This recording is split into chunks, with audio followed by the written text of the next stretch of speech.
crazy, I know. They're gonna Star Trek. I mean, it's like topics. Kind of mean. Greetings, everyone! Welcome to Discussing Tabletop. It's, of course, June 17th. And joining me today is Momo, who's been joining me a lot lately, and returning champion, Wyrm. Hello. Yeah, hi. Howdy. Yeah. So we got an interesting group of topics today. If you are alive here in chat, hit the docket button. I already have it out. If you're joining new, you can also hit it yourself. If you're joining on YouTube, docket's down below. We got a bunch of things to talk about. I think we should just dive into it. You know, we can have some pleasantries along the way. Let's start with the interesting topic that, honestly, Momo, thank you for bringing this to my attention.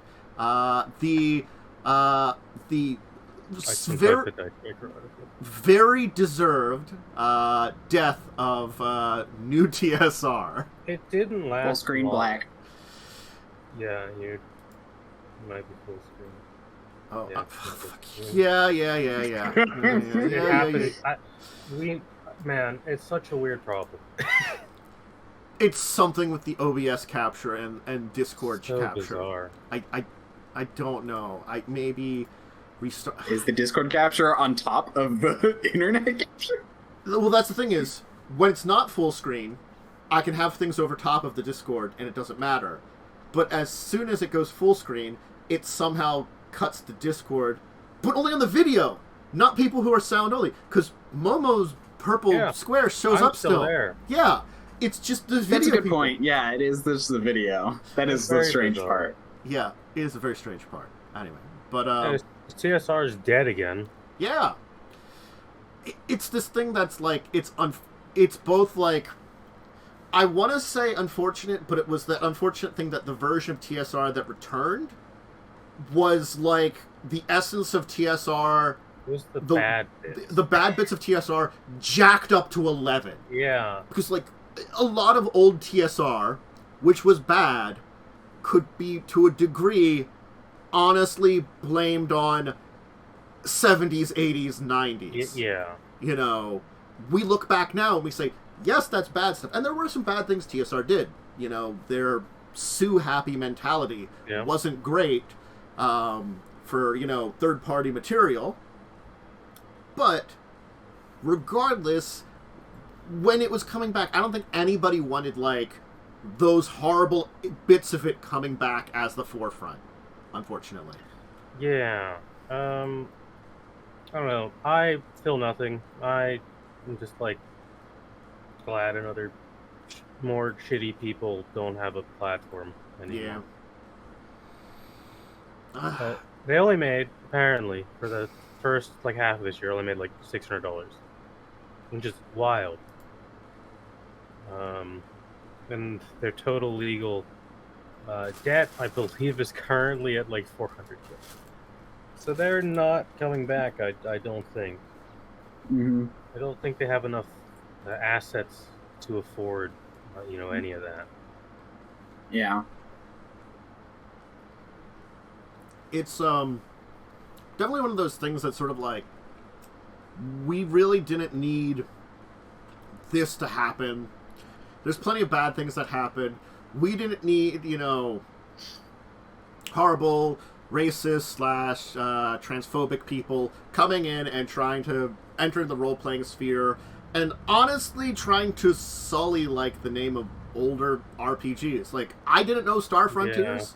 You know, it's going to have a blemish of them trying to make this horrible new version of it. And I'm like, I'm sorry for people that are fans of that old system. You know, that's the thing I can say is, more than anything, sorry your system that you may have liked back in the day was shit on. Also kind of like spits on the memory of Gary Gygax. Well, he wasn't, he was a product of his time. He's still, you know, very important. Yeah. Yeah. So, honestly, like, declaring bankruptcy is fairly, you know, death knell for this thing. I guess it's technically not shutting its doors, but it's like a step before.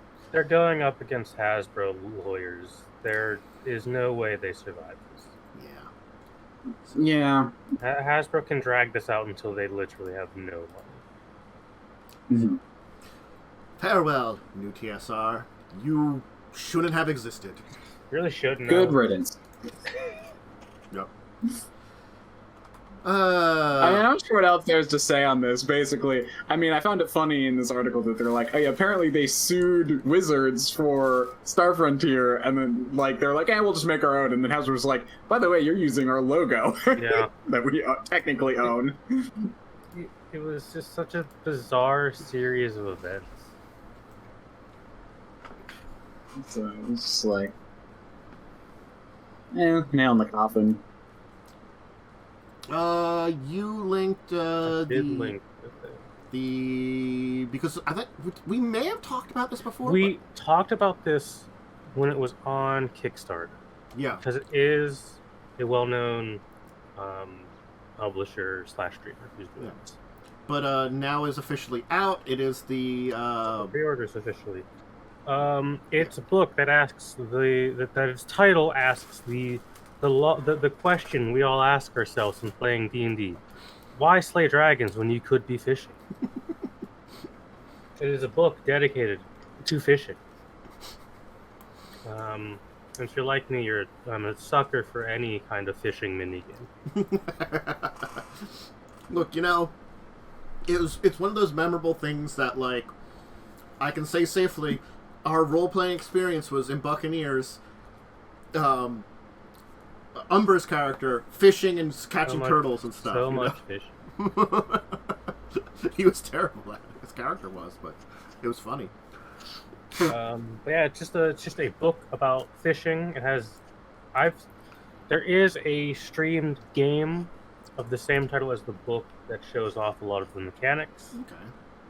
Okay. They're pretty good mechanics. It seems okay. like a very professionally made book. Yeah, I can't find anything that, like, describes how it works. So, have you looked into this? I have. You basically, like, there's a bunch of different kinds of fishing that all use your various stats.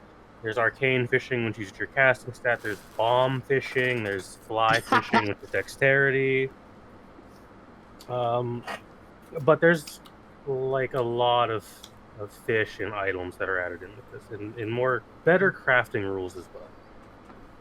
So it's just So it's kind of just like literally just a fishing minigame for D&D. Just a fishing minigame for D&D. It's one of those things that I'm like, it's an interesting thing, and certainly it adds a level of mechanics that are like, at least this is mechanics I'm saying are like not critically needed, but could come up in a game. So it's kind of interesting, regardless of just fishing minigame kind of status. It's sort of like, we need to go fishing to survive or something is a possibility. So it has some levels of being interesting, and it is. Thanks for adding anything to 5 years. There's IO Publishing, which is Brett Alton's company. Okay. Who is a well-ish known D&D streamer for World of IO, which has gained a lot of popularity recently. Cool. So certainly, if you didn't hear about this when we talked about it previously, or you are, or were interested in it but didn't manage to back it, here it is now. It's The pre-orders are officially up. Yeah, so you can get it other than just, that. And they do have, it looks like... I will be pre-ordering the PDF because I love fishing in D&D. Just in general, I love fishing. I'll probably get it too, just because I actually just love abstract subdivisions of rule systems. Absolutely. That's actually 90% of my free time reading right now has been like, what could you do to make this needlessly more complicated? Exactly. I gotta be honest, I would also, like, there's a level of interest for me just because it's sort of like, in real life, I'm not against going fishing. I'm terrible at it. But I've gone. Fishing is just an excuse to sit by like a river for 3 hours and do literally nothing. It's an excuse to hang out with friends and chat about something. It's so good to just be chill and relax. Yes. Man, Blaze, Joe, and I went fishing a couple of times. We didn't do anything. We were all terrible at it. But those were good times. I will remember them. None of us were great fisher people. Anyway, so keep an eye on that one. There is something else, though, that we can talk about now that comes from Paizo, a second video game. We had talked about their Abomination Vaults game, but this is one that got announced. It's Pathfinder plus Vampire Survivor. It's Vampire Survivor, but Pathfinder. Yes. Yeah, I remember people talking about this. Mm-hmm. I don't know how to feel about this one. So I like Vampire Survivor, but I don't feel like I need a Pathfinder version. For me, Vampire Survivor was always one of those ones I kind of took a look at. I'm like, it's interesting, but it's not really my wheelhouse of games, so that's a thing about it, too, that I could say. So, certainly, you know, I don't know, other than, like, officially licensed creatures kind of things and some, like, stuff like that, how Pathfinder is a game like this. I don't know. But it's something else in that wheelhouse. I'm kind of on the opinion of, like, I don't know.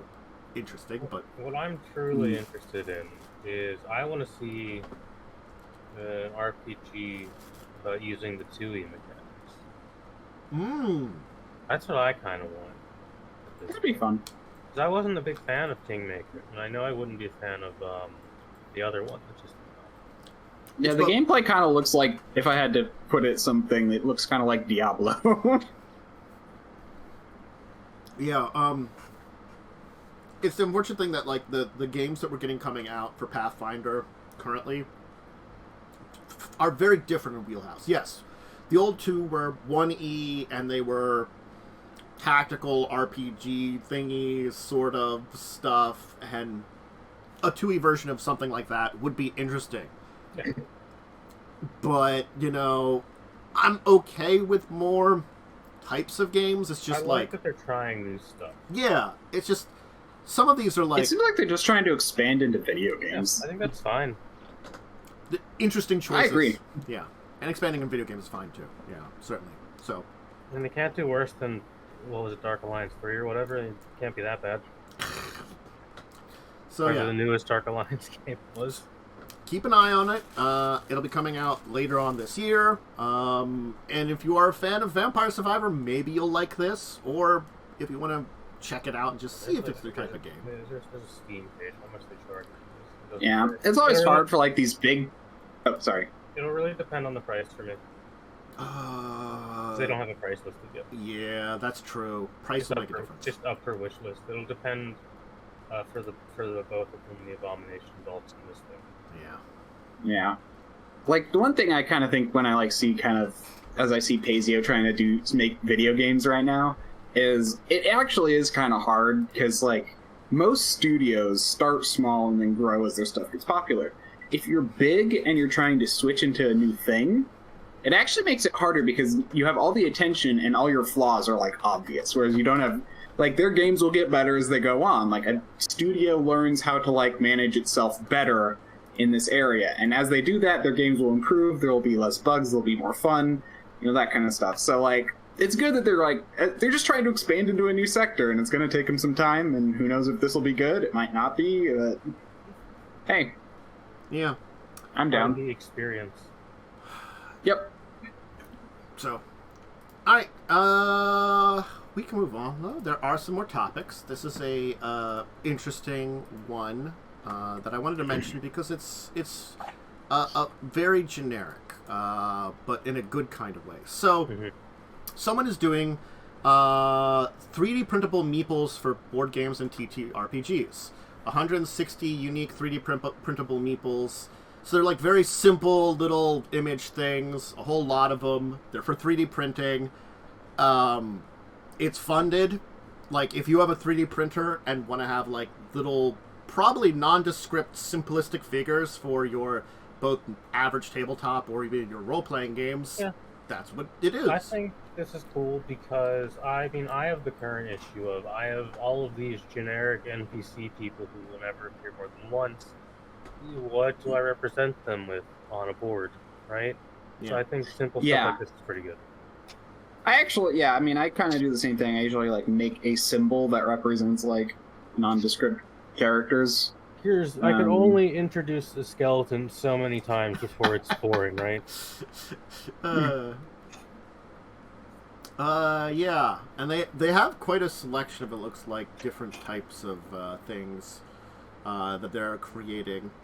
So it's meant to have like a lot of variety in the information that's being, I guess, the files as part of the entire thing. I remember it's files because 3D printed. It's files. I mean, I will probably at some point own a 3D printer. Mm-hmm. Same. I'm pretty active in the wargaming community, so it would be helpful to be able to have. Yeah. They're just cool. Yeah, no, like honestly, I just want a 3D printer because there's like lots of cool stuff you can do with it. But I'm not doing that until I move out. So yeah, you got to be in position. Space and money. Space and money are two space things. Is the problem for me. They do note, of course, they know it's for personal use, not for sale for these things, of course. That's an important part of it. But certainly, they have different levels of it in various different things that you can check out. I'm not as familiar with the levels of the 3D printing kind of thing, but their early bird specials, just about $24 for the designs. 160 designs, over 160 designs, which is a pretty decent amount of them, you know. It's a lot of meeples. Yeah. Yeah. So I'm probably not gonna like bother, even if I plan to get something eventually. I'm kind of just like, I mean, worst case, I can come back and maybe like look for something like this in the future, and there might be like for sale somewhere. But for now, it's not worth backing it for me because it'll be far too off before I get a printer. Yeah. Or if you own one and you run D&D, it's be helpful. Yeah. And these can also be like an elevation for your average tabletop games that might have simple pieces too that some of you can use for that. Yep, so absolutely. Anyway, just other board games too.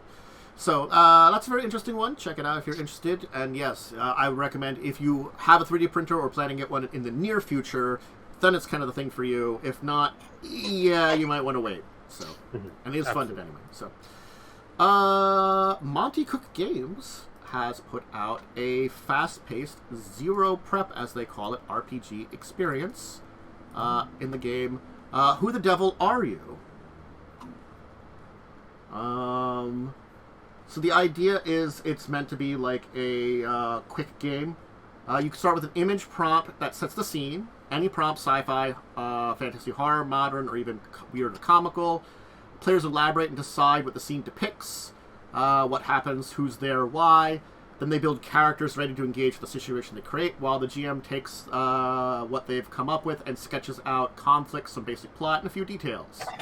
So that's the idea, sort of like, it's meant to just be, I guess, a loose, we play, not long-term scenarios, simple adventures kind of game. Like, I like these kind of games because I'm a big fan of Everyone is John, which is very similar in this. That the game master doesn't really do any work besides come up with the first scene, and then everything's in the player's hands at that point. And the DM's just reacting to their nonsense. Yeah, it's basically pure improv. Yeah, it's a pure improv game, and I love it. Yeah, Fiasco is the one I like a lot. It's another one of those kind of improv role-playing games. But yes, these kind of games are fun, and certainly, depending on what setup here, it could be a new, interesting take on it. There's a 50-page PDF rulebook that has all the basics on it. A deck of 50 cards in PDF for self-print, basically, I guess, provide a lot of, like, the scenario kind of some of the stuff to regulate play. And they've got a set of 6 scenario cards to give some inspiration to. But I'm guessing you can also bring in your own pictures if you want to think of something like that for scenario cards. So, I mean, hey, just do like a an AI generated image with just play off of that. That'd be fun. That's the kind of situation where that can actually come in very well for you know. Certainly, if you're looking for something a little random too. So yes. hey, look, we can point out a good time and place for AI. It's like, Hey, if you make an ethical one, I'll be fine with it. But like, man, there's so many that just aren't. I just want them to be like, yeah, the ethics in it, and I just want them to be used in good places too. We're getting there. There's legislation is slowly rolling out. Let's make this. There's a good idea to it. Let's make it better, people. Come on. It's a good tool, but it needs some work still. Yeah, come on, people. I've said this a lot better. I'm one of the proponents for it. I'm just like, it's fine. It's going through a rough patch. We'll be there. See, that's the thing. Get there eventually. I can give that support too. Like if it can get through the rough patches, I'm happy for it. You know. I'm very much on the side of it. As soon as it's regulated and more ethical, then I'll be 100% there. You mean as soon as like companies aren't just using it for mass? Yeah, as soon profit? as it's not like companies just harvesting artist data from Photoshop and the other one, Studio Paint. It's whatever. Let's keep moving on. That's a whole discussion, not for this show. That's a discussion not for this show. That's a discussion for plenty of other people to talk about. It's a very big discussion for people smarter than me. I agree. Anyway, let's talk about what was described as a role-playing party game, Adventure Party. Speaking of some like more improv-y kind of things. So it's part guessing game, part role-playing game. You kind of guess roles based on description of character success and stuff like that. That's actually unique. Yeah. So you basically have a character that you don't describe, and the idea is to like figure out who's who. Is that the idea? Okay, so... Sorry, this is my first time running into it. Okay. They kind of give thing here. I'm up against a dragon. I have my holy sword and a ring of flying. I rolled 13. How do I describe what happened to me so the GM can guess what I rolled? Okay. Yeah. It's kind of a different take on thing. Okay, so it's like you're responsible for describing what you do in a way that the GM can apply appropriate. Yes. It's supposed to be 3 to 8 players, 30 to 60 minutes. You know, they do have a how to play video you can watch on it. The first GM, I guess they take turns as GMs too, because they said the first GM reads the role of a guest master rotates. Yeah, guest master. I like that. Okay. Players seated clockwise roll dice in secret behind their character screens. Choose one of 2 magic item cards, announce the plan to using them, then based on the roll they describe what happens and given how well or poorly they rolled. The GM or guest master may ask clarifying questions before everyone at the table locks in their guesses. The closer the guess, the more experience points for the whole party. So I guess that's the thing is you want to because you want people to guess close, so that way. Okay. Yeah. I get it. Yeah. So basically the idea is more guessing how close you got. So it's describing something in a way that people can guess what number you rolled. Yeah.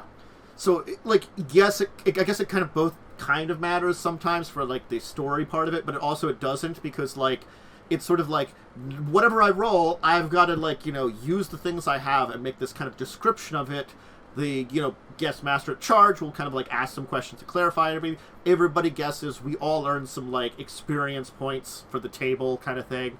The GM rotates. The tale continues right from where the party left off with their next adventure. So I guess they kind of like, you know, use these roles to kind of describe what happens in this like kind of scenario that's the adventure scenario. Yeah, this is a very creative game. Yeah. This is very creative. I'm down with this, and I might support this later. Yeah, and they have 25 adventure cards that they currently have there. And I'm guessing you can use those to make your own, I'm guessing, or, you know, they might come out with more in the future kind of things. But it seems like an interesting little party game that flexes some of that role-playing kind of chops, I guess, as best as you can. So it's also funded. 13 days to go, so if you're interested, check it out. Little pop. Hey, it's an excuse to talk about a party game. We rarely do on this channel. Yeah, we don't really talk about party games that much. there's not a lot of like really interesting party games is the unfortunate thing a lot of times, or things that like just grab me to like be like, we should talk about this. And I think that's the unfortunate thing. So coming back, because I probably should have had this earlier, but I got this from one from direct source and one from more indirect source. Speaking of Monty Cook games, I should have had this in a row. They're announcing their Cypher System Creature Index. I think in more recent days we've kind of mentioned their Cypher System, which is a which is their system for a bunch of things. Or I've heard about the Cypher System. If not, I've not talked about it. I can't remember if we have or not. I don't know if we've ever talked about it. I think I've talked at like a PAX Unplugged with some people about their Cypher System. But anyway, they are having an index of nearly 600 creatures that are being put together. It looks to be some kind of like, I guess, app-based kind of index with information. So it's a thing that, yes, it's going to be more electronic, but certainly it means I don't have to have a billion books, and we're like, hey, we got a lot of books and stuff here. Here's an index you can kind of, I guess, get also for this here. Yeah. Like a level, vibe, environment, motivation, source, deck, apparently. And you can vibe. So the vibe is like genre, so fairy tale, fantasy, horror. Environment would be like, where you find it. Yeah. Why it's there, what book it's from. I like the why it's there, too, the motivation. Okay. Collection, combating evil, control magic, mischief power. By the way, you can actually, like, play around with it right now. You can, yeah, it's up currently. Yeah. Source, yeah. So what is this? What system is this for? Systems? It's Monty Cook's Cypher System, which I will, It's a rules light system, I know that. Yeah, it's the rules light system that they use. I'd have to remember what their Cypher System is all used for.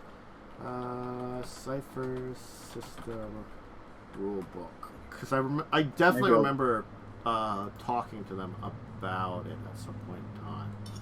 It's their basically, I think their rules generic light system that they have that Monty Cook Games came out with.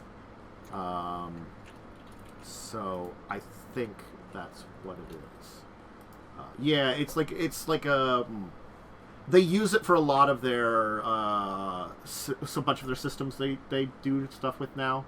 Got it. So, yeah, I see. Like you do superheroes, sci-fi. Yeah, it's basically horror. Yeah, they're system agnostic system. Yeah.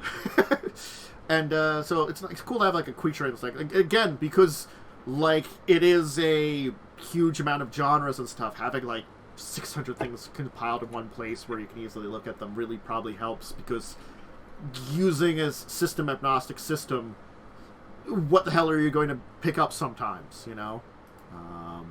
Helps you out. So anyway, check it out if you're interested. That may be something to help you, especially if you're interested in the Cypher System, or you already play it and you're interested in something that helps with honestly cataloging a bunch of monsters and helping find them for your adventures and stuff. Hey, so Firefly the game has had its 10th anniversary collector's edition out on GameFound, and it is backed. People love Firefly. By a lot? People love Firefly. Firefly is incredibly popular. I did not realize it was the 10th anniversary since the original game came out that they had. Yeah, like seriously, if someone ever like bought the rights and did like a reboot, it'd probably be like it would be like popular. It would make a lot of money. Why no one's done it yet? I don't know who originally made Firefly. Wasn't that what's his face? Because it is like one of the best sci-fi. I need to finish. Joss Whedon was the director. Joss Whedon did it, yeah. Yeah. Who owns you?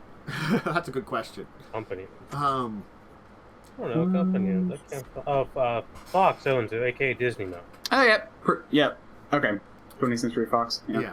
So is he about off? When did that happen? Disney Anyway, bought it off like I want to say like 10 years ago. At this point, honestly, it's not like I pay super close attention. 3 years ago. I'm just like, huh. it was Okay, good. I'm not that far out. Yeah, no, it has been recent that they acquired Fox and everything. So technically, Disney owns like half of all entertainment IPs. like Simpsons is under Disney technically. You know, if you think about it. Yeah. All right. I mean, that's about how long I've been completely ignoring Disney to the best of my abilities. I mean, That makes sense. It's sort of like it's the unfortunate thing that there's some stuff in the entertainment world I like that's still under Disney. So it's sort of like I can ignore about 95% of it. So, Yeah. But Yeah, I mean, there's only so much you can do, but especially if you're entertained by things. Anyway, so Firefly, the game, 10th anniversary collection. Yes. 10 years ago, I'm guessing Firefly, the game, came out. I honestly remember this game existing. I had never played it and never had much experience with it other than, I don't even know if I've ever heard anybody playing it. But I remember seeing it at, like, game stores and stuff like that. So it's fine, it's, I can't say much about the actual game itself. I don't have experience with it. If you do, maybe you want the anniversary edition. It's got a bunch of new bells and whistles and stuff.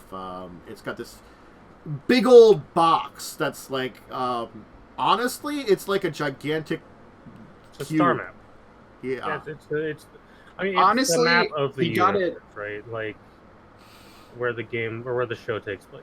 Yeah.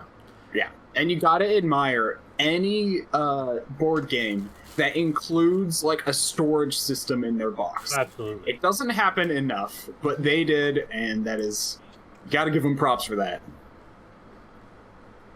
I mean, it is apparently $220 to just get it though. But there's a lot of stuff in it though. To be fair. Yeah, it's big. It's big. It's got the built-in box. It's probably got a lot more bells and whistles because it is a collector's edition. Yeah, this is specifically as a collector's edition. Yeah. So again, if you're just interested in the base game, maybe go for that. You probably can still find copies of it or something. I love that the first player token is a dinosaur. Because that's a really good reference to the show. You've never seen it. I need to finish Firefly. There's a great I've scene got halfway through it where and one stopped. of the I believe it's the pilot is playing with two dinosaurs in the cockpit, and he's fucking playing with dinosaurs. It's great. The show's very silly. No, I know. It's great. So it's a good. great show. It's one of my favorite sci-fi IPs, and I'm so sad that no one does anything with it. I mean, now you can have a gigantic. Give me like a fucking video game of Firefly. That's the hell of a box. I'm just watching them assemble the box with like how like it. Yeah, I saw together. the box assembled video. That's hilarious. It's so much. Oh my god. It is a collector's item. So yeah. I definitely play it. I mean, I fucking love like the Battlestar Galactica board game, so I feel like this would be up my alley. Yeah.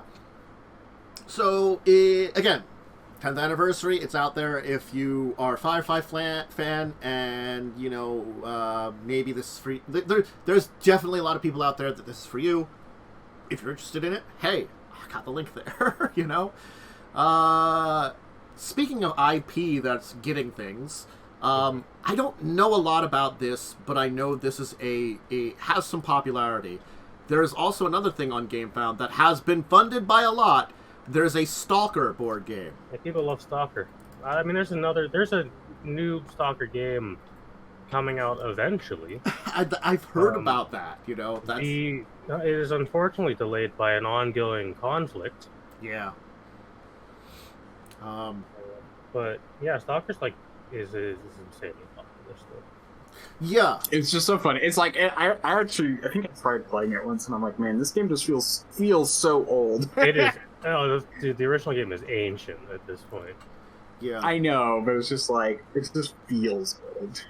The thing is, the only stuff I saw about it is like I saw someone talking about the various games in the Stalker series and how I forget one of them the main reason it works, like the first one or something, the main reason it works and plays is like the community came up with a billion goddamn mods to like, you know,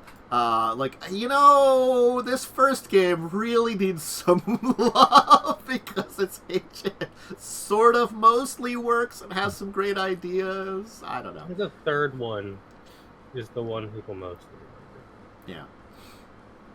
Yeah. The miniatures look really cool. It's a $95 game, but it's a miniatures based game. So I mean, it is a miniatures game, yeah. Those are always expensive. Got cool looking maps. Miniatures do, in fact, look amazing. It's got solo and co-op modes. Story based dungeon crawler. So it fits. It's the type of game I do like. I will tell you for that stuff, because it's those kind of like story-based dungeon crawler type games. But so mutants, anomalies, relics, dark secrets, and if you like Stalker, and you like tabletop games, you might like this. For those of you that like the kind of dungeon kind of crawler games, honestly, this is a lot better because most dungeon crawler games are fantasy. So this might be for you. This is a post-apocalyptic. Yeah, very different genre.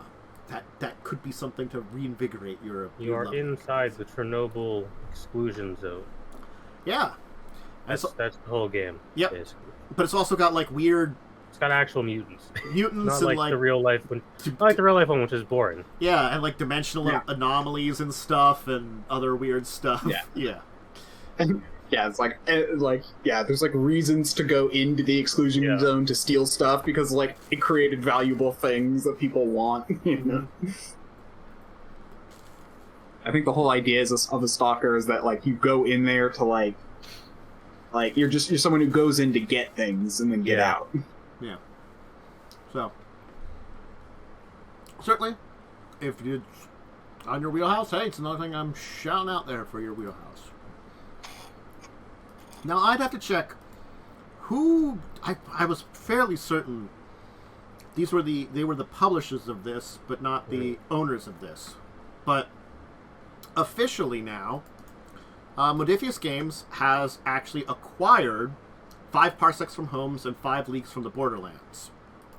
So, Modiphius, again, they publish their own games. But they also, like, they create and publish their own games, but they also publish other people's games a lot of times. They are a company that you could go to if you wanted to publish an RPG. There's probably deals and stuff and things like that to it more than just, like that. They're like an actual large publisher. It's like publishing a book. There's more to it than just step 1 and 2 kind of thing. But they've officially acquired these 2 licensed IPs. They're originally done by Ivan Swartvik's Nordis Weasel Games. The deal also covers the original 5 core system, Weasel Tech, and 5 Men from Normandy games. They retained Ivan Swartvikson as lead writer. So that's an interesting part of it. And they're supporting an extensive new product line for both of those. So it sounds like originally Nordic Weasel Games, which with that name I would say maybe the English version were being put out by Modiphius, and there might have been a,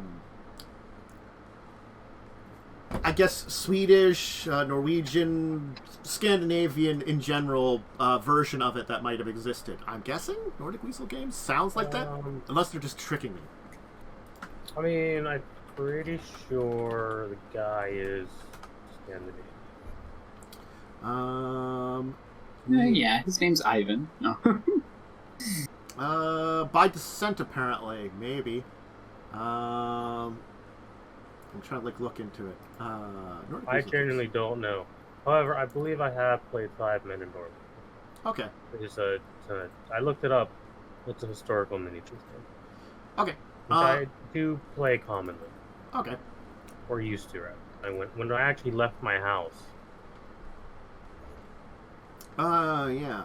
So, it does sound like this is a kind of it's an interesting direction. It sounds like they were kind of publishing stuff for this, like, smaller company, and basically then they kind of bought them out, but it's sort of like this other thing was part of the deal. The person that was the main writer for them, who is, I guess, the owner of that smaller company, gets to still be the main writer for it. I imagine the team is probably still there as well. Yeah. Like the art team and stuff. Yeah. But it sounds like Go ahead. Grand Rapids, Michigan. Yes. Yeah, it's in Sweden. Well, no, I did notice that, and I was going to say something. It's like I forgot that there's a big contingent of immigrants that came from that region in the Midwest. So I'm guessing it's probably he's just some kind of Norwegian descent, or not Norwegian, but descent from people from that area, perhaps, or he just likes Nordic. I don't know. You can name There's some people just have a persona. I had a teacher who just basically had a Viking persona because he just loved Vikings. You can name your company literally anything. Yeah. So who knows why it's called Nordic Weasel Games, but it's Anyway, it's from Michigan. Yeah, so from Michigan. The company's based in Michigan. All right. Yeah. So certainly, they were kind of behind the retail versions of these games, like getting them out in the first place, and so, Modiphius probably seeing some popularity to them and being like, hey, we want kind of some control here, we'll help you out, you can still be the lead writer, but we want to publish a bunch more of these things, because there's some popularity to it, and, took the deal. So, I mean... yeah, that's always a double-edged sword when someone's basically just like, well, we'll give you a whole bunch of money, but now you have to work in the way we want you to work. But you can still keep doing the thing you want to do. It's like, that's a very double-edged sword, but, Yeah. That's what you want to do, that's what you want to do. Because, sometimes it's like, now I don't have to worry about funding myself, which means you can devote more to creative, but that also means someone else has a hand in it, which can taint things. It depends on how good Modiphius is about that. Not sure on that one, because I'm not sure how involved Modiphius is in a lot of their writings. Yeah, I think they're not, so that might actually be a good one with them. Yeah, because certainly they've got a lot Okay, I was going to say, they got a lot of their 2D20 systems, which are directly under them. And they have I was going to say, they have a lot of their in-house ones. Yeah. So it's not like they don't do in-house things, and they aren't experienced with things like war games and role-playing games, which are their two big things. There's their two. Yeah, there's their big things are wargaming and role-playing. I guess it's the idea that the more you have, the more variety, it kind of is good in a way sometimes.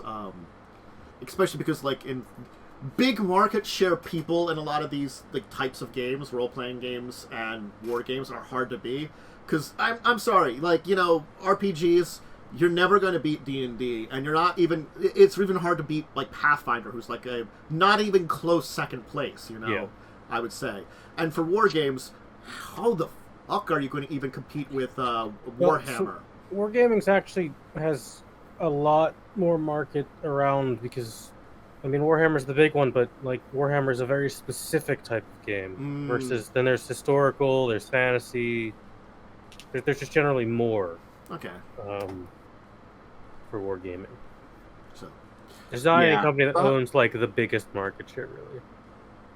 Yeah, I think some of the harder things is definitely on the role playing side because it's just we got fantasy. Okay, you want sci-fi? We've got 3 of those. None of them are super great. you got four sci-fi systems. 2 of them are basically just reskins of fantasy systems. And here's an infinite amount of fantasy systems, most of which aren't great. Yeah. Oh gosh. If you want a historical one, sorry, out of luck. That's one of the reasons I always kind of enjoyed the strange sci-fi historical game that Modiphius does, Octon Cthulhu. I've never had a chance to sit down with it. Played the video game and stuff. But it's such a weird niche of It's pulp. It's pulp fiction. Yeah, pulp fiction, which I don't think we have enough of that kind of stuff. That's you don't really get pulp fiction. Yeah. Starting to come back a little bit, but it's very much a dead art. Yeah, but as far as Oh, sorry. Go I'll let you ahead. go first. I was just gonna, say like, it's an interesting one that having variety is good. But go ahead. Yeah. And I was just gonna say, it's just like, yeah, no, sci-fi is the worst. Like, I've been trying out so many different sci-fi games because I like sci-fi a lot. But all you basically have is Stars Without Numbers, Traveler, or specific themed systems, or the sci-fi fantasy of or sci-fi fantasy, because there's a lot of that, Shadowrun, and which is more cyberpunk than it is sci-fi. And then you've got like Starfinder, but then you also have the themed ones like Star Wars and Star Trek. The only two that are like generic, built for generic, are Stars Without Number, which I've decided I hate, and fair. Traveler, which I actually love.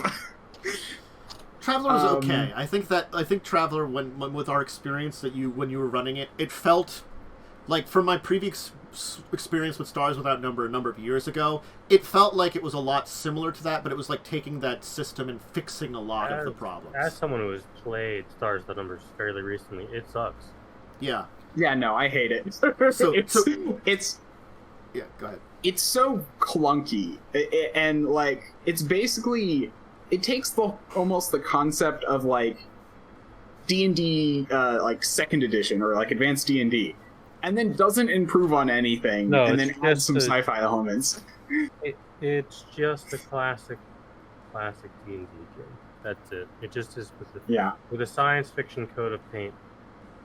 Yeah, the one thing I learned about Traveler though is that it is actually it was derived from wargaming, which is why it's a lot more complicated. Yeah. So yeah, it's like honestly, it's good that we have a lot of support from Modiphius, and if this is a positive deal for both groups, and honestly we get more product for these games, great. It's more support for things that have some popularity. Like, I'm pretty sure I've talked about things like the 5 parsecs and we have talked about this before. Yeah, I've talked about these games before, so and I think these are the important one is like the 5 leagues had solo and co-op rules. These were both mainly wargaming, but they did have some more. I feel like I remember one of them had a little bit more like RPG. Ironsworn was another one we talked about that had the it was an RPG that could be played solo or cooperative.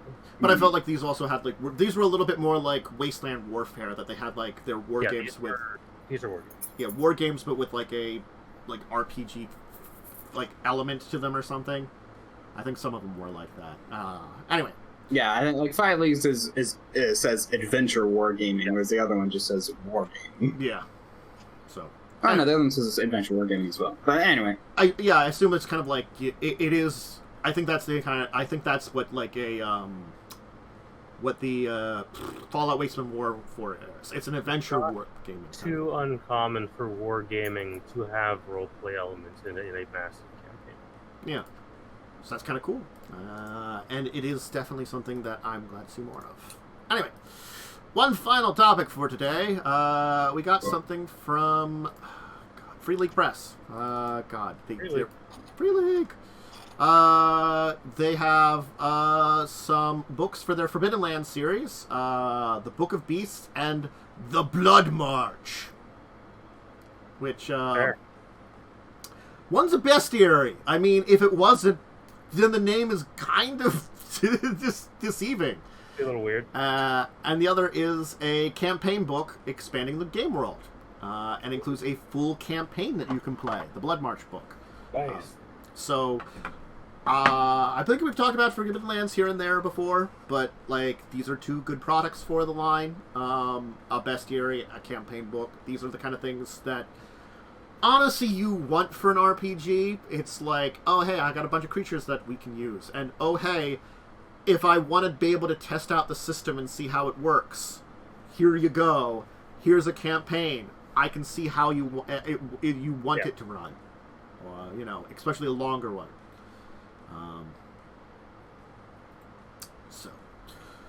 Yep.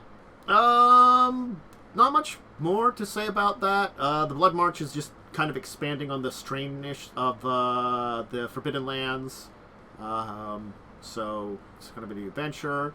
And it matters, like, you choose a side of, like, a kind of conflict there and deal with that kind of stuff. So, yeah. Anyway, it's... nice pencil drawing art. Yeah, It's like... they do have a very interesting art style, that pencil-drawn art, you know, with a very unique style, which I do like their style, too. They do a good job on it. So... that leads us to our deeper discussion topic, which I think, let's grab this one here. Sure, this is a topic that has a little bit of length, but not a lot of bite to it, and I should have chosen this one earlier, but whatever, we'll do it now. Hey, here's an interesting one for a topic to dive deeper into today. Languages in your TTRPG. Because it is a thing that exists, and honestly, a lot of us just kind of skim over a lot, which is not necessarily a bad thing, but it does come up. I think about, like, certainly there have been okay, it's not a good call out, but I will call out a certain character who we've talked about who only knew Elven and their native language and couldn't speak with anybody else. Hey, that was partly on you. It was severely on me. That was actually mostly on you. It was severely on me, which was a mistake by me. That's why I'm pointing it out. Yes. That's why I'm saying it's not a good thing to basically do. Hey, if you're playing a D&D game, everyone should have one shared language. Yeah, actually, I did a game with some friends who we've all been role-playing for a long time, and some of us did that, and we had to, like, communicate through other party members, and it was actually kind of fun. But you have to have a party who's, like, on board. We knew it ahead of time, too, when we were building our characters. Yeah. Yeah, so I guess There is a point where you go too far with languages. I'm going to specifically not name the person who did this. But in an old game we used to do on Fridays, which I've talked about on the show before, this DM made a whole ass, like, language tree of like, these languages can understand each other. These are where these languages come from. And that's, like, cool for a world building sense, but man, this is a fucking D&D game. I'm not a language professor. I'm not a linguist. So I'm someone who definitely, I like language. In fact, I've, like, half made a few conlangs in my life. But there is the thing where I recognize that most players don't like to have to worry about whether or not someone can understand them. Yeah, I tend not to deviate from these are the, like, 10 languages that D&D provides. Some experiences I can point out were, like, in older editions, having, like, I know taking, like, originally when I started playing Pathfinder, taking 1 billion ranks in linguistics, each one gives you a level, each level gives you a new language you know. What are you going to do with all these languages? Okay, maybe one dude somewhere speaks that language and you don't understand them, and oh, pity me using magic to understand that or something. How dare you? How dare you use the spell available? How First level spell. How dare you use a first level spell to read a language? It's just so, like, I remember doing that, and it's just such of a meme now. I feel like it's just so crazy that, look, man, like, in Pathfinder, I take 4 languages and I call it a day. Right? It's the fucking most common ones in the region, and then I'm done. Yeah. Oh gosh. Yeah. I feel like there is disadvantage to it too that I can say, because, like, it's one of those unfortunate things. Is like, yes, having base languages and maybe learning a couple more, that's pretty good. But then you could be 5e, where it's sort of like, I have a couple languages I start with, and then it's like, well, this language comes up, you're fucked, you know? Like, if your D&D world with its like if you have like a single and I'm calling this DM out. He doesn't watch this show, so I can literally just say his name. It's Cell, right? If your fucking like continental language map looks like Renaissance Italy with 30 different versions of Italian, none of which work together, I'm done. I'm out. Right? I'm not gonna care. Limited to like 3. Okay. That would be interesting for me. But I also understand that most people don't like that, which is why I would never build that into a system for myself. Yeah. Unless I got a group of people who are fully on board, which I know some friends who would be, but not most. Well, I think it's like, for me, whenever I'm doing a game, I just tend to keep things relatively simple, and I ask myself, where would be the divisions in language be naturally, you know? Because then it would make sense. And certainly, like, you know, there are a lot of times, like, common languages. Like, yeah, if I'm using the Pathfinder world of Galarian, in 3 of the main continents, there's a single core language, you know? That makes it pretty easy that most people speak that, or at least a little bit familiar with it. If they don't know, if they're, like, got a regional dialect, kind of more native language, they might at least know enough to get by or something. Like, even out in the like boondocks, so to say, you know? But that's the world. Like, certainly you could be in a world where there's not that kind of thing, but players should know what's coming to them, and giving them options of, like, either having magic or learning something is great. Again, that not to harken on 5e, that's one of those reasons that I'm always kind of, like, annoying, because they don't have really great language learning rules, and so, like... You're not really supposed to, is the thing. Yeah. Right? Like, in 5th edition, you're not really supposed to learn how to do things. You just kind of get what you know at the start, and then that's... You've peaked intellectually. So, I want to make a point that's... The thing that's hard about languages is what most players care about is, can I talk to them? It's a binary thing. Either they can or they can't. They don't care what language they speak unless it's one they can't speak. Yeah. I mean... Language can be a very important tool for getting certain things across, but 9 out of 10 times, a player isn't gonna care that much. Right? Like, so, yeah. Like, if someone's speaking in Infernal, that's interesting. That can be a plot clue, but that relies on your players giving a shit. Yeah.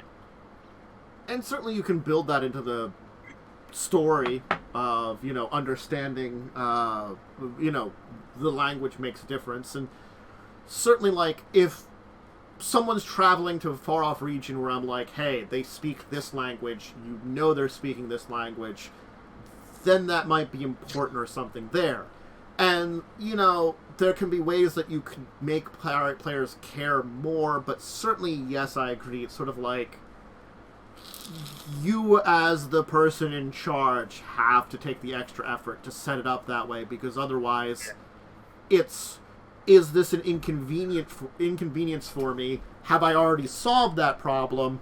Or can Jim, my best friend who's also playing with me, have solved the problem so I don't have to worry about it, you know? Yeah. Oh, we're going to some place filled with dwarfs. Jim speaks Dwarven. Do I have to care about it? No, Jim can translate for us. Yeah, I generally do that. It's like, as long as one party can speak it, and they're with the, like, again, if, like, the person who speaks Dwarven leaves, then I'm going to say, yeah, no, you don't understand. But if that person, I just assume they're translating, and I just say everyone can speak to them. Now, something that could be more fun, I actually want to make an idea point, is that for GMs to, like, use this. Because, like, there are ways to use language without, as you could say, like, just making it a binary. But it has to be the GM, like, so, for example, like, someone can, like, and the idea is like a pidgin. So a pidgin is basically like a partial language. It's basically just, I speak, you understand. You know, it's not, you get words and you understand the words, but you don't know, like, the grammar, and it can actually make communication harder. And if you roleplay it right as a GM, that could be how you get across, like, this person doesn't understand you super well, and they might misinterpret what you say because they only speak your language a little bit. That could be a fun way to use language. Oh, no, I agree. That seems like an interesting one for a situation where it can come up. Yeah. And certainly, like as I was saying, those places off in the boondocks where they know a little bit of, like, the common tongue, well, then, yeah, you might have trouble being like, where is the inn? Or, where is the problem I'm here to try to solve, you know? Where's your ancient crypt that I need to explore and defeat the evil within? Mm-hmm. And you also do the thing like, you know, they don't understand Infernal, and you can be like, oh, he says something under his breath in Infernal, and it's just all like, you know, what did he say? And, you know, you speak Infernal. Like, sometimes that could be fun, like, where it's like, oh, the guy didn't think you understood, but so he said something under his breath. There are ways to use it, but I don't think it should be something your players should worry about. I think if you're ever going to run a game, you should mention the languages that will come up. Yeah. Because it's always a good idea. It's open communication with players. It's good on that stuff so they can take useful things. And then, I don't know, like, make sure those languages come up, unlike Buccaneers, where the book recommends polyglot, but polyglot has never come up in the adventure path yet. I theoretically have had it come up. I just haven't mentioned that it's come up. No, 3 of us in the party do speak it, so it's not an issue. Yeah. But it is like that language is recommended, but in the AP it never really comes up. It's one of those things that because it's like another common language in the entire area, with 3 of you speaking it, I just didn't. I guess they could make it more of a thing. You know, I could make it more of a thing that there are the different languages and the 2 are different speaking. But again, like, it doesn't need to be an issue unless, like, I don't know, let's say, like, one of you that doesn't know the language gets into a situation where they're on their own speaking to someone. Because you have to only know 2 languages, Common and Draconic. Yeah. Then it would be an issue. But most of us have, like, 4 to 5 languages. But none of you leave Yakul's unsupervised anyway. No, would that be ridiculous? Yeah. He's only the captain of the boat. Can't be trusted. I think what a good thing you could do as a GM to, like, just make it apparent is, again, the GM has to be the one to keep track of it and say, hey, you speak the language, but you 3 do not.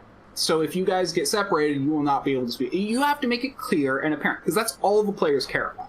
Yeah. And, like, you shouldn't expect them to be like, what language are they speaking? They're not going to ask that question. They're going to just assume they can talk to them. Again, that's a good point. It's like letting people know ahead of time, especially, like, something like, you know, I can set up, these are the languages of, you know, we'll use Buccaneers. Here's the language of the Shackles. They're probably the most common ones that are coming up. Boom, there you're done. Okay, you're traveling to another country far off. You're going to run into some other things. If you want to know language in that area, that's up to you. Otherwise, you might run into people you can't communicate with it. You've chosen to travel, and it's not part of the main story, you know. For now, it's become kind of part of the main story, but you're traveling to an area common isn't anyway, so it doesn't matter, but it could. Language in my current game kind of matters, because it is a world that has 2 distinctly different trade languages. There's Common, which is the trade language of the Eastern world, and then for the Western world, the trade language is Orc or Goblin. And if you're in the Eastern world, you're not going to really know Orc or Goblin, so you're going to have trouble communicating with someone from the West. So that's a point where it will come up if they are, like, because my game takes place relatively in the center-ish of the world, where both sides tend to sail to. So not understanding language would come up. I don't believe anyone in my current party speaks either Orc or Goblin. So if you want... Yeah, my takeaway, though, is if you want to make a super complex language map, it's your job to keep track of the players who can and can't speak, and let them know when it's important. Yeah. It's not that you just throw your players and stuff. I think the other thing that I was thinking about where the language, like, it both came up and it didn't come up, is something like the real-world experience of when we did Legacies of Kain. It is a modern world. You travel to other countries. In those other countries, there are language barriers. Yeah, you can find people that can maybe know English, especially if you go to places like in Europe and certain other places of the world. Yes, you can find those. You can find translators. You can Hey, for translators, you can use Google Translate, but it's stuff you have to think about. Yeah, I was literally saying, like, yeah, my character is just, like, over here with Google Translate. I remember doing that in the basic game. Of being in a vampire game, though, and speaking English is, like, one of the most spoken languages on the planet. Yeah. If you're ever just in a city, you will find many, many people who just English as a second or third language. Because it is the global language of commerce currently. It's the language of the internet. Yeah. And again, that's that, one of those... and Mandarin are like the two you are most likely to find. Yeah. Yeah. It was the big thing of, like, I do remember in that case, I stopped later on, but earlier on when I was, like, when you were in European countries, how I'd use, like, the Google Translate. And actually try to say stuff in languages when you encountered people. That was funny. It was interesting for a little bit, but it was just not, like, that was hard to do, you know? Yeah. I was like, how many people is he offending doing this? I could not, I've always warned people, I pronounce things terribly. I try my best. You can't even fucking pronounce Sahagin, a basic-ass monster. Swagwin? Yeah, uh-huh. Sahagwin. Your Umber fucking crying in the distance.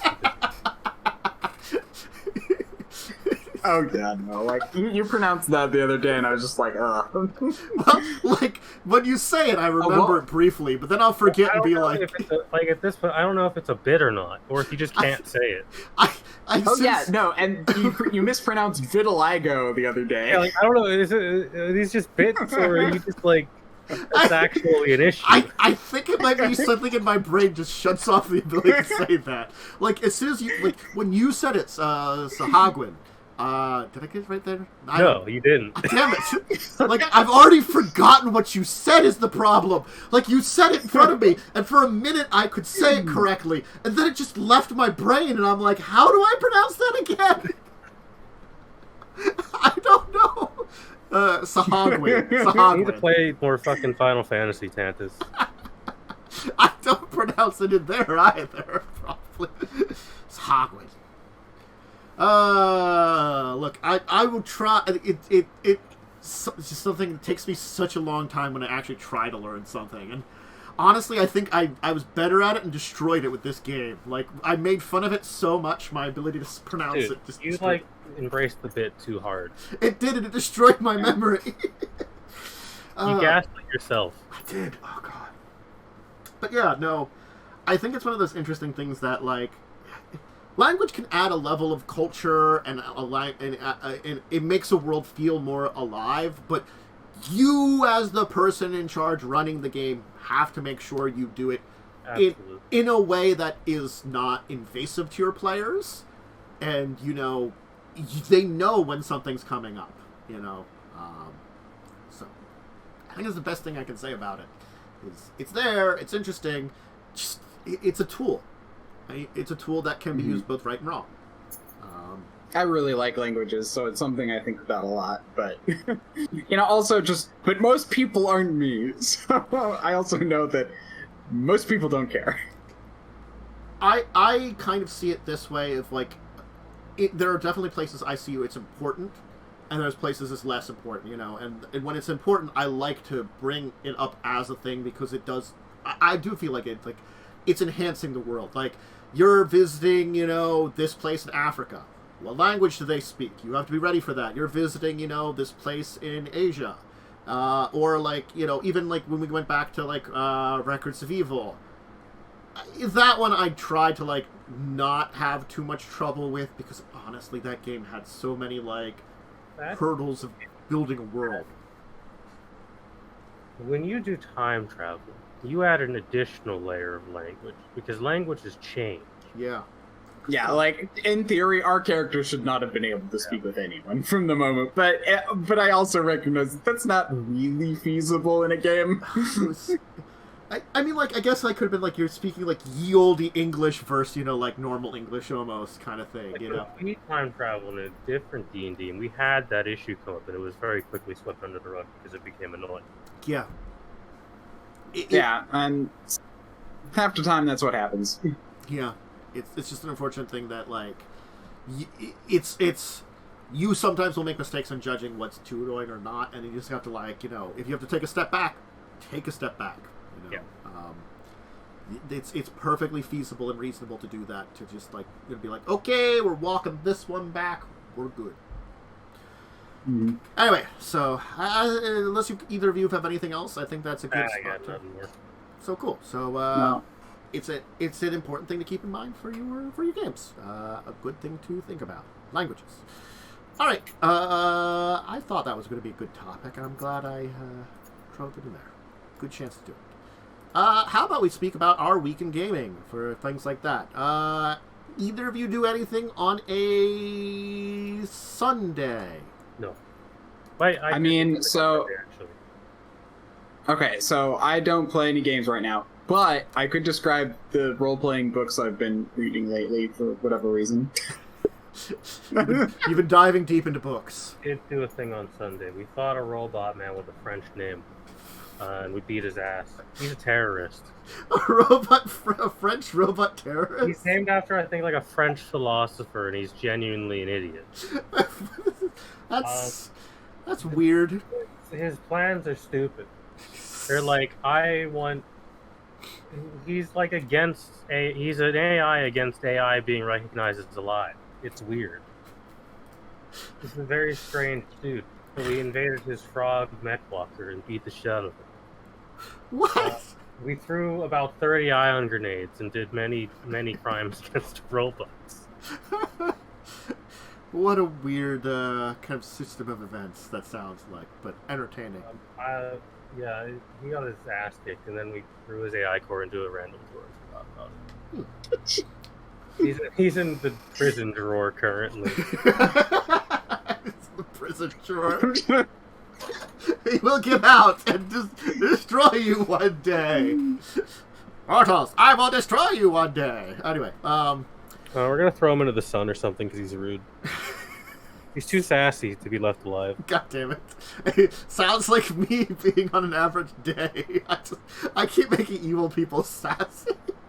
Your definition of lawful evil is just sassy. I try not to, but this ends up sassy. I don't know. You're projecting your sass. I just want to sell Eric and Joe a lot of times. In fact, actually, everybody but your character earns so much sass from it. It's because everyone but my character is dumb. I just want to sass them because they're so bad sometimes. Anyway, anybody do anything on Monday? No, I didn't do shit on Monday.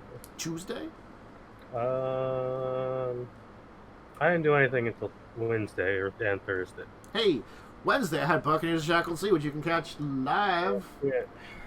Where you all went undercover and went to a party, and it went smashingly well. Because we didn't bring out cool. This is true. You didn't bring that cool.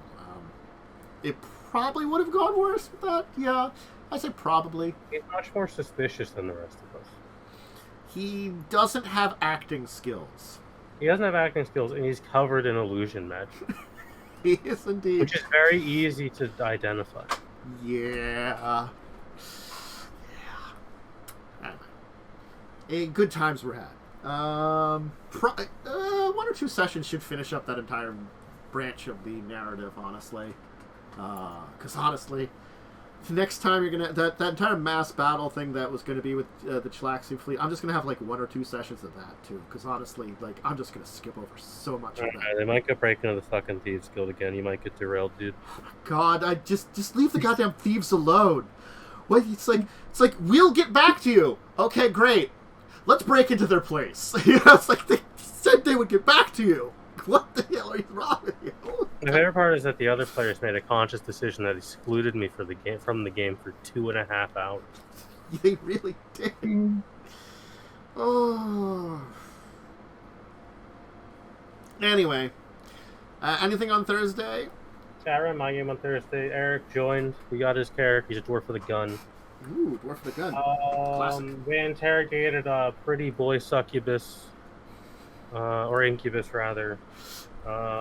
Somewhat successfully.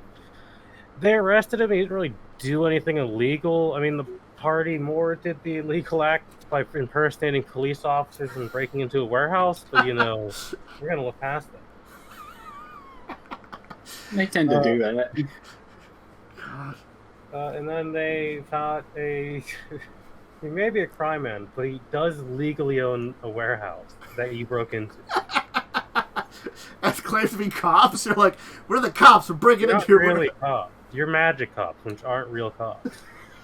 You're actually more like magical hitmen. Right. Good times. But then they fought some vampires and beat the shit out of them, and learned that the Kitsune who rule the continent do not give undead any chance to be arrested or tried as people. They're just immediately executed. Sucks to be them. You work for magical America. That is kind of true. Anything happened on Friday? I know. Okay. Otherwise, if you want to check out everything I did this week, for suggestions, I can go over a book I read. What book did you read then? I don't know. I just feel like I don't have any games right now, so I've been really diving into books. But I ran into one that I found kind of interesting called.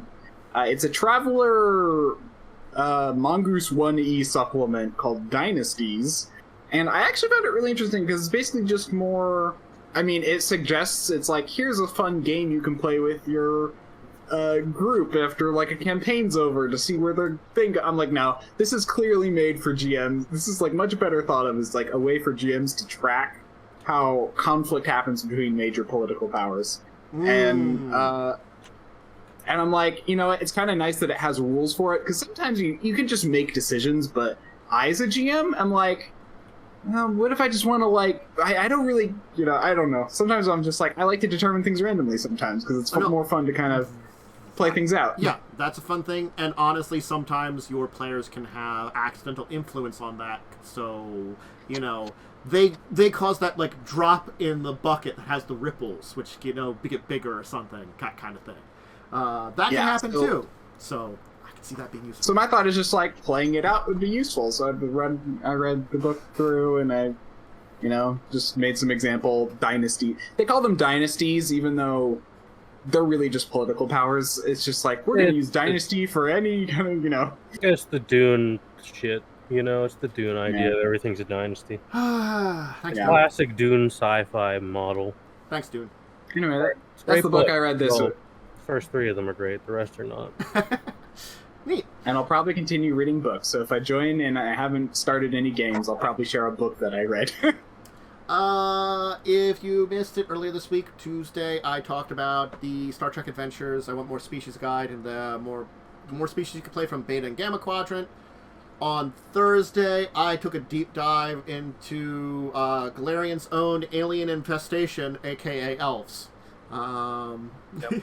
Elves are space, by the way, in Pathfinder. Yeah, they come from basically that solar system's version of Venus, and they just came over there. Which is also a weird planet in itself because their continent's just separated on them, and the rest of that planet is ruled by a matriarchal society of scantily clad psychic people. Nice. Who ride on lizards to bond with. Yeah, it's just this is just a weird planet to be on. That's 70s fantasy.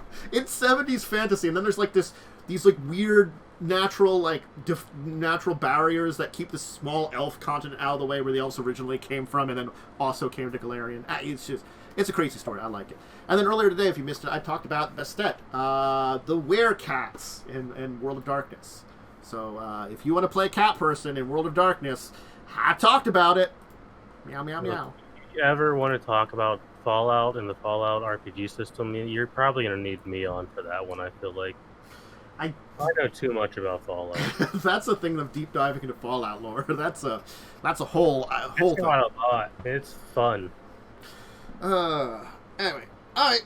I hope everybody had a great day. I think that's a great place to leave it there. We got through all the topics. We got through a deep discussion, our week in it. Schedule for the week. I'll be talking about some Shadowrun on Tuesday, more Pathfinder on Thursday, Vampire the Masquerade next Saturday. I will also be doing more of the Chrono Trigger randomizer Jets of Time on Monday, Slime Rancher finale on Wednesday, and then Friday some Spelunky 2. And that's the schedule for me. Make sure to check out Buck and Shackle C, Discussing Tabletop, this show next Saturday at 6 p.m. Thank you for joining, Worm. Thank you for joining, Momo. Thank you. Of course. Thank you for having me. Check out. I just said thank you, and my brain went, I didn't finish that sentence. Yeah. Check out all my links below. The YouTube side of things. If you're on YouTube, check out Twitch. If you're on Twitch, check out YouTube. Discord and Twitter are great places to hear my random occasional brain farts and what I'm doing. That's basically what they're used for now, is like I will just, something will come to mind and I'll just shove it either on the Discord or Twitter of like, this is words I think of. What they're for, honestly. Really are, just brain farts. They're like, why is Shouting this? at the void. What was it? My Thursday kind of feels like Friday was like one of my statements. It's like a weird one, but it's my normal day.